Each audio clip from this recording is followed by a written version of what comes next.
This podcast is produced by the Portland Press Herald. Visit our website at pressherald.com. This is Greg Kesich, the editorial page editor of the Portland Press Herald, Maine Sunday Telegram, and this is my column of July 13th. Many voters who say they value honesty are lying to themselves. When are we going to stop lying to ourselves about lying? We say we value honesty, and we can't trust people who don't tell us the truth. But researchers tell us that we all lie, and most people lie every day. That includes all the people that we trust. Your priest, your mother, liars. When it comes to politics, we demand that people in public life be scrupulously honest. But candidates know that they have a lot more to lose by telling us a hard truth than they do by finessing a position, leaving out a few details, or just ignoring the facts. And we reward them. Look at our current choices for president. Has there ever been a Maine politician who gets more infuriated about lying than Governor LePage? And before Donald Trump came on the scene, has there ever been a politician anywhere who says so many things that are just plainly false?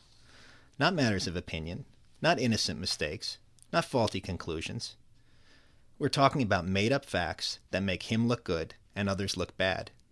He's been caught again and again, and it costs him nothing. In 2010, then-candidate Paul LePage told us that when he was a developer, the state of Maine had to force him to do a buffalo census before he could get a permit. False. He said that you couldn't pour a bottle of Poland spring water into a river without violating Maine's environmental regulations. Not true. He railed about a state tax on bull semen. No such tax exists. After he was elected, he told us that Maine students have to take a special entrance exam if they want to go to the College of William and Mary. Wrong. He said that the wind turbine at the University of Maine at Presque Isle has a little electric motor in it, so it would look like the wind was turning its blades. It does not. LePage said he called Forbes magazine to question why Maine was ranked last in the nation for business, and said that he was told that we needed to cut welfare and reduce energy costs. The Forbes editor said no such conversation had ever taken place, and welfare and energy costs had not been part of the ranking. Still, LePage was reelected. Now he's traveling the state, meeting with mostly sympathetic crowds, and telling them a lot of things that anyone with access to Google should know are not true. LePage supporters seem to think that it's not a lie if you believe it when you say it. But we are not talking about ghosts or leprechauns. Belief should not enter into it. Take this statement from last week's radio address. Talking about question 4, the referendum that would raise the state's minimum wage to $9 an hour in 2017, then increase it by $1 a year until 2020, and tie it to inflation after that, he said, "If this referendum were to pass, Maine will have the highest statewide minimum wage in the country." Well, that sounds bad, and it would be true if you didn't count California, Connecticut, Washington, D.C., Hawaii, Maryland, Massachusetts, Minnesota, Nebraska, New York, Oregon, Rhode Island, Vermont, and Washington State, which will all have a minimum wage of $9 or more next January 1st. And you would have to assume that there would be no increase in the 5 other states that will have minimum wage questions on the ballot in 2016.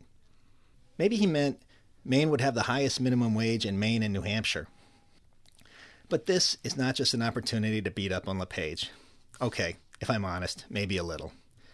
The way we tolerate people who lie to us tells us as much about ourselves as it does about them.